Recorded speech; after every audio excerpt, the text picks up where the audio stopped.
McGuiness and Busby, that's who it... I screwed that up. McGuiness and Busby, that's who it must be. McGuiness the cat and Busby the rat. The first one was thin, the latter was fat. One brisk autumn evening together they sat on Mr. Graham's porch and did nothing but chat. The time passed by quickly, when who should arrive but Franny Frog's children, of which there were 5. "Come sit for a time," said McGuiness aloud. "Much fun's to be had with so merry a crowd." The frogs began singing as Busby did glance to a rhythm-bound rabbit who started to dance. Crows were now showing their faces in pairs, thoughtfully bringing their own rocking chairs. Some ducks made a ring, an old dog played the fiddle, while the frogs and the rabbit pranced round in the middle. As the moon shone down on the large happy group, Harold the tortoise prepared a hot soup, and soon passed it round for all to consume, till all were quite full, and had barely the room to taste the dessert baked by Beatrice the hen, a fresh apple pie topped with ground cinnamon. Their spirits uplifted, their voices so gay, the animals danced all their troubles away. "I feel so much younger, I feel like a boy," shouted Grandfather Gander, his heart filled with joy. So large was the crowd, yet none were aware of the noise they were making, each doing his share. But Graham, far above and asleep in his room, heard the singing of voices outside in the gloom. "What's going on?" said Graham, jumping from bed. Though halfway down the hallway and the dark stairs, old Graham fled. But he opened the front door and peered from behind, and not one singing creature outside could he find, save for Franny's Frog's youngest girl, Phoebe, who sat looking round for McGuiness the cat. For the animals heard old Graham's footsteps inside, and quickly ran into the gardens to hide. "I must have been dreaming," said Graham with a sigh, and quietly went back to bed by and by. The party was soon to return to its height, when old Mr. Graham had departed from sight. A pig played the tuba, a squirrel the horn, all intended to dance till the top of the morn. Now who should be lurking near by in the grass but Cedric the snake, who just happened to pass. "I'll spoil all their games in a treacherous way," hissed Cedric the snake from the spot where he lay. To better his view of the party so near, up an elm tree slinked Cedric, from which he could peer. "First I'll eat the gray squirrel in one gulping bite, with a dash of black pepper. He should taste just right." Down slithered Cedric from high up the tree to behind the porch railing where no one could see. The squirrel played on gaily, not having a care, not sensing the danger that lurked in the air.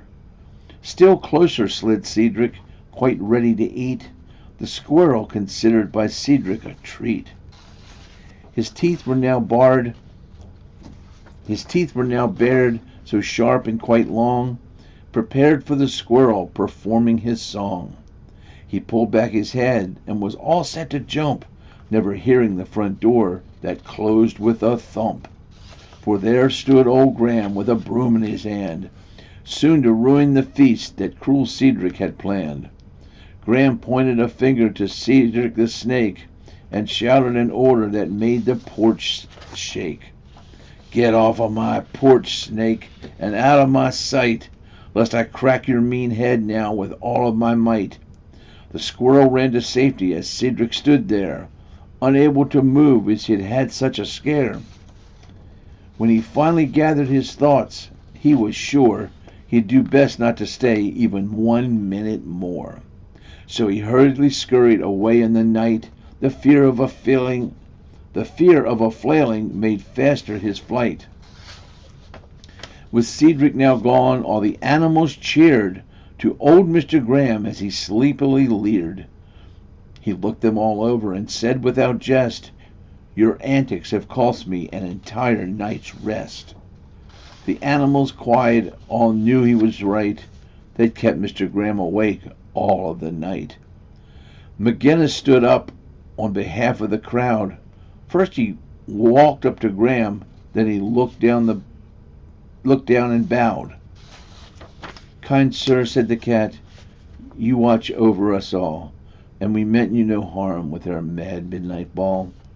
But we really weren't thinking, while dancing away, of our master who must rise for work the next day. Still you saved all of our lives on this cool autumn morn, and we're grateful despite all our feelings forlorn." But old Graham had a kind heart and soon showed a smile, forgetting his anger in just a short while. "You all look so sad now, my small noisy friends. This is no way for a party to end." Then Graham grabbed a fiddle and stomped his big feet, shouting, "Now everyone get up out of your seats. Tomorrow's my day off and I can sleep in, so there's no better time. Let the music begin." All were amazed with Graham's turn for the best. It seemed all their problems were now off their chests. So again they all pranced and went on with their fun, till the sky glowed with light from the rise of the sun. The animals yawned as they said their goodbyes. Their feet were now heavy, and sleep touched their eyes. "I hate it to end," said Graham of the dance, "but we'll do it again around New Year's perchance." And with that thought he turned round and went back to bed, lightly patting McGuiness on top of his head.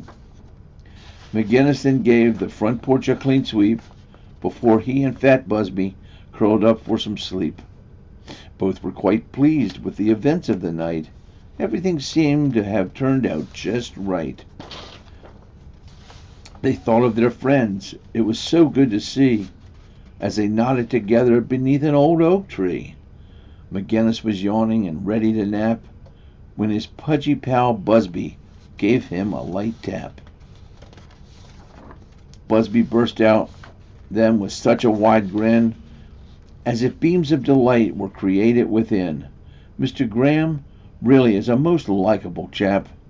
He feeds me Swiss cheese without setting a trap." The end.